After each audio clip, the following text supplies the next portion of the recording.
अस्सलाम वालेकुम, hello everyone, मैं हूं Ali Raza and you are watching legal studies. आज हम डिस्कस करेंगे causes of failure of the constitution of 1962 के। हमने लास्ट टाइम जो है वो 1962 के कॉन्स्टिट्यूशन के सैलिएंट फीचर्स को देखा था कि पाकिस्तान में पार्लियामेंट्री सिस्टम के फेल होने के बाद प्रेसिडेंशियल सिस्टम को अडॉप्ट किया गया। तो ये सिस्टम क्यों फेल हुआ, इसके ऊपर आज हम बात करेंगे। इसके अलावा अगर कॉन्स्टिट्यूशन से रिलेटेड डिफरेंट वीडियोस आपको चाहिए और डिफरेंट टॉपिक्स के ऊपर लॉ से रिलेटेड, जनरल स्टडी से रिलेटेड, तो आप चैनल को सब्सक्राइब करें और प्लेलिस्ट के अंदर और वीडियोस के अंदर आपको इन तमाम टॉपिक्स के ऊपर डिफरेंट वीडियोस मिल जाएंगी। स्टार्ट करते हैं। अगर हम 1962 के कॉन्स्टिट्यूशन के काजेज की बात करें कि ये क्यों फेल हुआ, तो सबसे पहले एक चीज़ डेट इज़ वेरी कॉमन कि ये एक अनपॉपुलर किस्म का कॉन्स्टिट्यूशन था जो जनरल अयूब खान साहब ने मुल्क के अंदर नाफिज कर दिया। ये इस कॉन्स्टिट्यूशन जो है इसकी मेकिंग के अंदर हमने देखा था कि ये पहले शहाबुद्दीन कमीशन के थ्रू, फिर जनरल अयूब साहब की अपनी रिकमेंडेशन और डिफरेंट कमेटीज़ के थ्रू बना। तो कॉन्स्टिट्यूशन की जब हम बात करते हैं तो ये एक सोशल कॉन्ट्रैक्ट होता है कि जो लोग होते हैं, जो पब्लिक होती है, पब्लिक एट लार्ज होती है, उसकी डिमांड्स के मुताबिक जो है, उनकी ख्वाहिशात के मुताबिक कॉन्स्टिट्यूशन बनाया जाता है। लेकिन 1962 का कॉन्स्टिट्यूशन जो है वो आवाम की ख्वाहिशात के मुताबिक नहीं था। वो जनरल अयूब खान साहब ने अपनी जो पावर है उसके लिए बनाया था और ये जो है आवाम के जो स्पिरिट है उसको रिप्रेजेंट नहीं कर रहा था।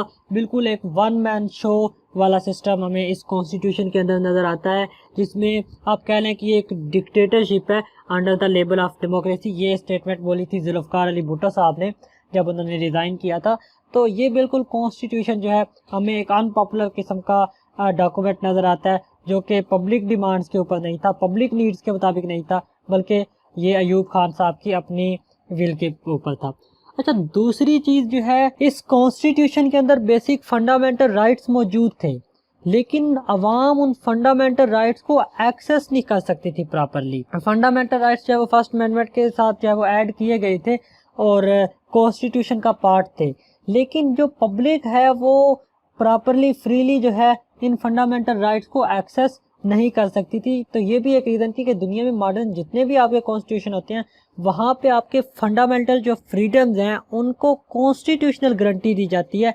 तो इस कॉन्स्टिट्यूशन के अंदर एक ये भी कमी थी कि इसके अंदर फंडामेंटल जो आपके राइट्स हैं उनके अंदर प्रॉपर जो है वो लोग जो है प्रॉपरली उनको एंजॉय नहीं कर सकते थे। तीसरी जो चीज़ हमें नज़र आती है वो ये कि पाकिस्तान एक फेडरल स्टेट है। फेडरल स्टेट के अंदर हमेशा से ही बाई कैमरल लेजिस्लेचर होती है, दो हाउसेज होते हैं लॉ मेकिंग के, क्योंकि एक पॉपुलेशन को रिप्रेजेंट कर रहा होता है, दूसरा फेडरेटिंग यूनिट्स को रिप्रेजेंट कर रहा होता है। और अगर आप एक हाउस बनाते हैं तो फिर जो है वो डिफरेंट इश्यूज आते हैं, क्योंकि जो आपके यूनिट्स हैं, किसी की पॉपुलेशन ज़्यादा है, किसी की टेरिटरी ज़्यादा है, तो इन तमाम इश्यूज़ को रिजॉल्व करने के लिए आपका अपर हाउस जो होता है मोस्टली वो फेडरेशन के अंदर क्या करता है कि आपके फेडरेटिंग यूनिट्स को रिप्रेजेंट कर रहा होता है। पाकिस्तान के अंदर ये किया गया कि 1956 और 62 के कॉन्स्टिट्यूशन की फेल होने की एक मेजर रीज़न जो हमें समझ आती है वो यूनिकैमरल लेजिस्लेचर रही है कि आपका एक ही हाउस था जिसे आप नेशनल असेंबली कहते थे। तो वो एक हाउस जो है वो तमाम फेडरेटिंग यूनिट्स की जो नीड्स हैं, जो रिक्वायरमेंट्स हैं, उनको फुलफ़िल नहीं कर सकता था। तो ये भी एक मेजर रीज़न रही है हमारे पास कि हमारा जो कॉन्स्टिट्यूशन है वो फेल हुआ। अच्छा, फर्दर अगर हम इसके अंदर देखें तो प्रोविंशियल ऑटोनॉमी जो है उसको करटेल करने की कोशिश की गई आपके इस कॉन्स्टिट्यूशन के अंदर। देखें, जब भी फेडरेशन की हम बात करेंगे तो फेडरेशन का मतलब ही ये होता है कि जो आपके प्रोविंशियल यूनिट्स हैं, जो आपके फेडरेटिंग यूनिट्स हैं, वो अटानमस होंगे। ये फेडरल फॉर्म ऑफ गवर्नमेंट की एक खूबसूरती है। लेकिन अगर आप उस अटानमी को ही करटेल करेंगे तो डेफिनेटली जो है आपका सेटअप जो है वो फेल हो जाएगा, आपका पॉलिटिकल और कॉन्स्टिट्यूशनल सेटअप जो है वो फेल हो जाएगा। अब यहाँ पर क्या किया गया, यहाँ पर जिस तरह से प्रेसिडेंट ऊपर होल्ड कर रहा होता था सारी एग्जेक्टिव पावर, बिल्कुल इसी तरह सूबों के अंदर गवर्नर जो है वो सारी एग्जेक्टिव पावर्स होल्ड कर रहा होता था। और ये जो गवर्नर है इसको अपॉइंट करते थे आपके प्रेसिडेंट। तो मतलब इनडायरेक्टली प्रेसिडेंट साहब आपके प्रोविंशियल गवर्नमेंट को कंट्रोल करते थे। तो वो जो प्रोविंशियल ऑटोनॉमी थी वो भी एक तो इस लिहाज से भी कम हो गई, दूसरा आपके कॉन्स्टिट्यूशन के अंदर जो सब्जेक्ट्स डिवीजन थी उसके अंदर भी प्रोविंसेस को कम से कम ऑटोनॉमी दी गई। ईस्ट पाकिस्तान आपको पता है कि उस टाइम जो है वो काफ़ी ज़्यादा ऑटोनॉमी की डिमांड कर रहा था, स्पेशली जो है वो 1966-67 के एरा के अंदर। तो ये कुछ रीजंस थी कि आपके ने जब प्रोविंशियल अटानमी को कर्टेल कर दिया तो आपका जो कॉन्स्टिट्यूशन है उसने वो फेल होना। और दूसरी एक और रीज़न यहाँ पर नज़र आती है, ये खैर आगे भी एक पॉइंट में हम उसको डिस्क्राइब करेंगे, मैं अभी बता देता हूँ। वो ये है कि आपके जो वेस्ट पाकिस्तान में 3 प्रोविंसेस को मिला के, चौथा बलोचिस्तान जो है वो खैर प्रोविंस नहीं था, उनको मिला के एक यूनिट बना दिया गया, 1 यूनिट जिसे हम कहते हैं, मतलब एक प्रोविंस बना दिया गया।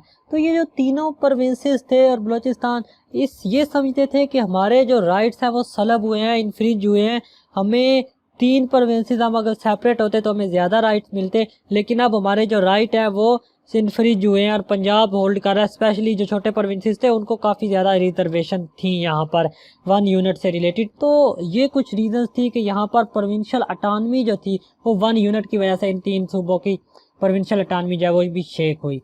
अच्छा, इसके अलावा अगर हम बात करें तो जो अयूब खान का इरा है वो बेसिकली बेस करता है सेकुलरिज्म के ऊपर, कि यहाँ पर सेकुलरिज्म को प्रमोट करने की कोशिश की गई। मैं एग्जांपल देता हूँ कि आपके कॉन्स्टिट्यूशन के अंदर इस्लामिक वर्ड नहीं था मुल्क का, वो फर्स्ट अमेंडमेंट में जो है वो पब्लिक डिमांड के ऊपर इस्लामिक का वर्ड आपके कॉन्स्टिट्यूशन में डाला गया, इस्लामिक रिपब्लिक ऑफ पाकिस्तान का जो वर्ड है, तो आप रिपब्लिक ऑफ पाकिस्तान आपका नेम था। ये मतलब एक एग्जांपल है। इसके अलावा और भी जो है वो कुछ ऐसे एक्ट किए गए कि जिनके थ्रू सेकुलरिज्म को प्रमोट करने की कोशिश की गई मुल्क के अंदर, कि आपने जो है वो ट्राई किया कि आप मुल्क के अंदर सेकुलरिज्म को प्रमोट करें, और ये लोग इसके खिलाफ थे सेकुलरिज्म के। तो ये भी एक रीज़न बनी कि ये कॉन्स्टिट्यूशनल सेटअप जो है वो फेल होता हुआ हमें दिखाई देता है।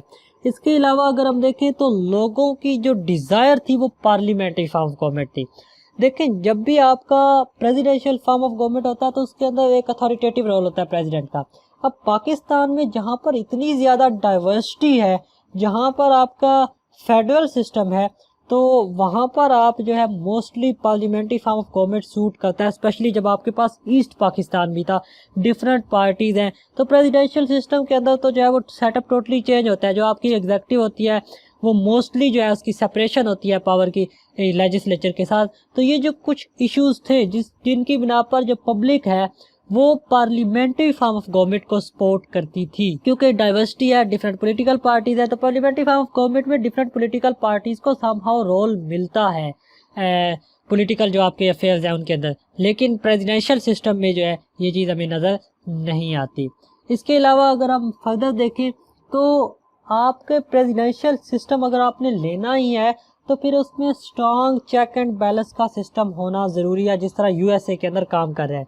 अनफॉर्चुनेटली आपके इस सिस्टम के अंदर चेक एंड बैलेंस का सिस्टम जो था वो या तो था ही नहीं, और अगर कहीं पे था तो वो इंतहाई वीक था। पाकिस्तान के स्पेशली जो प्रेसिडेंशियल पावर्स हैं वो तो इन्फिनिटी हो जाती थी किसी जगह पर आकर, और वो चेक एंड बैलेंस का जो सिस्टम था वो तकरीबन ना होने के बराबर था।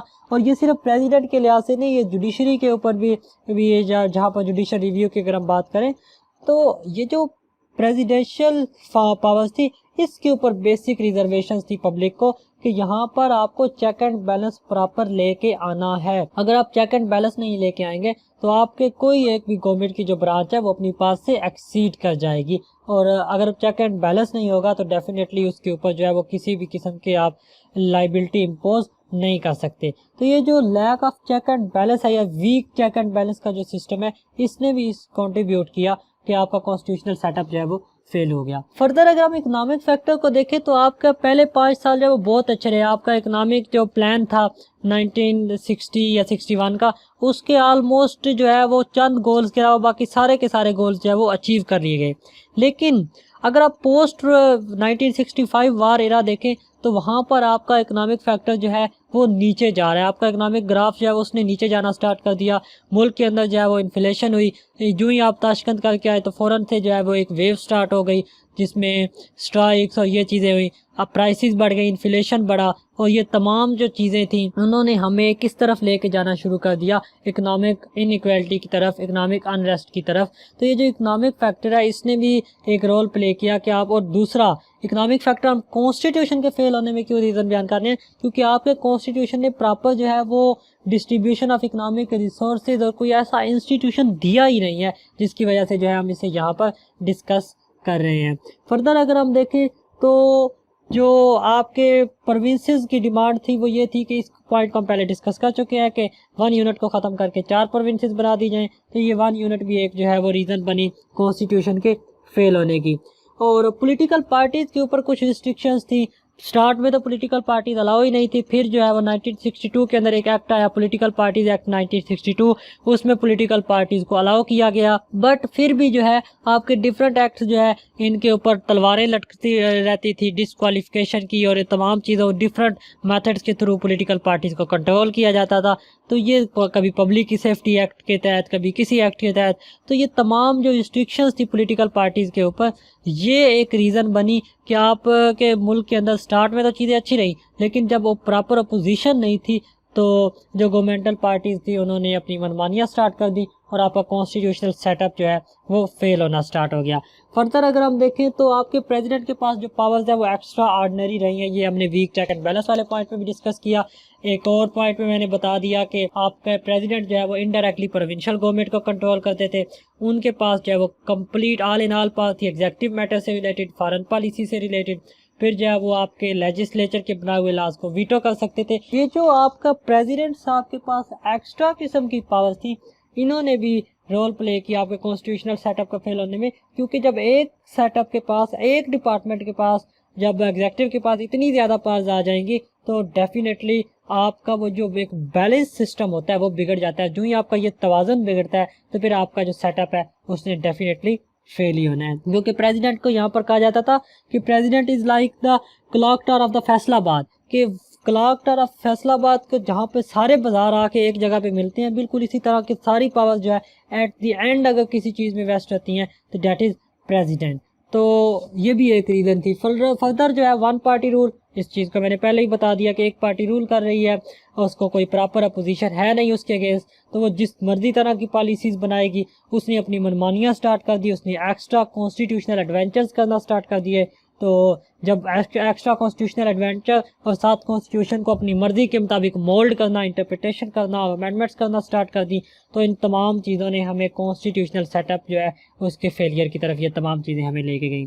इसके अलावा अगर हम देखें तो मिस यूज़ ऑफ पावर की गई। ये जो उस टाइम पंजे जो वेस्ट पाकिस्तान था उनके उसके गवर्नर थे, उनकी तरफ से काफ़ी दफ़ा हमें डिफरेंट बुक आप शाहबनामा उठा के देख लें, इसके अलावा constitutional and political development history आप उठा के, तो मतलब इन तमाम बुक्स में हमें मिलता है कि वेस्ट पाकिस्तान के गवर्नर ने मिस यूज़ ऑफ पावर की, खुद प्रेसिडेंट साहब ने मिस यूज़ ऑफ पावर की। तो ये जब आप मिस यूज़ ऑफ पावर वाली चीज़ आती है तो फिर आपका कॉन्स्टिट्यूशनल सेटअप जो है उसने डेफिनेटली फेल ही होना है। और यहाँ पर एक कोटेशन भी है कि power stands to corrupt and absolute power corrupt absolutely. ये एक फिलासफर है, उनकी कोटेशन है कि जब आप एब्सोल्यूट पावर दे देते हैं किसी चीज़ को तो फिर वो जो है आपको एब्सोल्यूटली करप्ट कर देती है। इसके अलावा कंसंट्रेशन ऑफ वेल्थ एक बड़ी मेजर चीज़ थी इस इरा के अंदर, कि आपके कहा जाता है कि दौलत सिर्फ 22 खानदानों के पास थी। तो जब इनइक्वालिटी होगी, इकोनॉमिक इनइक्वालिटी होगी, तो फिर डेफिनेटली आपका जो कॉन्स्टिट्यूशनल सेटअप है वो फेल होगा। तो हमें एक और चीज़ नज़र आती है, वो ये है कि डिफरेंट लेवल पे जनरल स्ट्राइक्स होना स्टार्ट हो गई। आपके जितनी फैक्ट्रीज थी वहाँ पे धरने, एहतजाज और जल से जुलूस और इन तमाम चीज़, और सिर्फ यहाँ पे फैक्ट्रीज में नहीं, आपके स्टूडेंट्स ने जो है वो बहुत बड़े पैमाने पर स्ट्राइक्स करना स्टार्ट कर दी। आपको स्टूडेंट मूवमेंट मिलती है, तो इसने भी कॉन्स्टिट्यूशनल सेटअप का जो है वो फेल करने में रोल प्ले किया। फिर इनडायरेक्ट इलेक्शन, इसको मैं लास्ट वीडियो में एक्सप्लेन कर चुका हूँ। आपका प्रेसिडेंट भी इनडायरेक्टली इलेक्ट होता था, आपके असम्बलीज भी इनडायरेक्टली इलेक्ट होती थी, प्रोविंशियल भी और नेशनल असम्बलीज भी। तो ये जो इनडायरेक्ट इलेक्शन है इसने, क्योंकि जब आपके प्रेसिडेंट आपका रिप्रेजेंटेटिव नहीं होगा, वो इनडायरेक्टली इलेक्ट होगा, तो डेफिनेटली फिर आवाम का जो है एक तो डायरेक्ट रोल नहीं रहेगा पॉलिटिकल सिस्टम के अंदर, और दूसरा जो है उनका इंटरेस्ट कम हो जाएगा। तो इसने भी एक मेजर रोल प्ले किया आपके इस सिस्टम को शेक करने के अंदर। फर्दर अगर हम देखें तो जो आपका वो बेसिक डेमोक्रेटिक मेंबर्स थे, उनको अगर थ्योरेटिकली देखें तो बड़ा अच्छी ये चीज़ आपने की कि आपने लोकल गवर्नमेंट का एक सिस्टम इस्टेब्लिश कर दिया। लेकिन उन बेसिक डेमोक्रेटिक मेंबर्स का डार्क एस्पेक्ट ये है कि उनको प्रेसिडेंशियल इलेक्शन में उनके थ्रू रिगिंग की गई। उनको जो है आप यूज़ करते थे अपने पॉलिटिकल ओपोनेंट्स के अगेंस्ट, उनके थ्रू जो है आप डिफरेंट इकोनॉमिक जो पावर्स उनको दी गई तो उनके थ्रू आप जो है वो एक्सप्लॉइट करते थे डिफरेंट लोगों को। तो ये जो तमाम एस्पेक्ट हैं हमारे पास इन बेसिक डेमोक्रेटिक मेंबर्स के, इन्होंने भी जो है वो आवाम का इंटरेस्ट को शेक किया और पब्लिक का जो ट्रस्ट था कॉन्स्टिट्यूशन के ऊपर वो उठ गया, और डेफिनेटली आपका जो पूरे का पूरा कॉन्स्टिट्यूशनल सेटअप है वो धड़ाम से नीचे गिरा, वो फेल हो गया।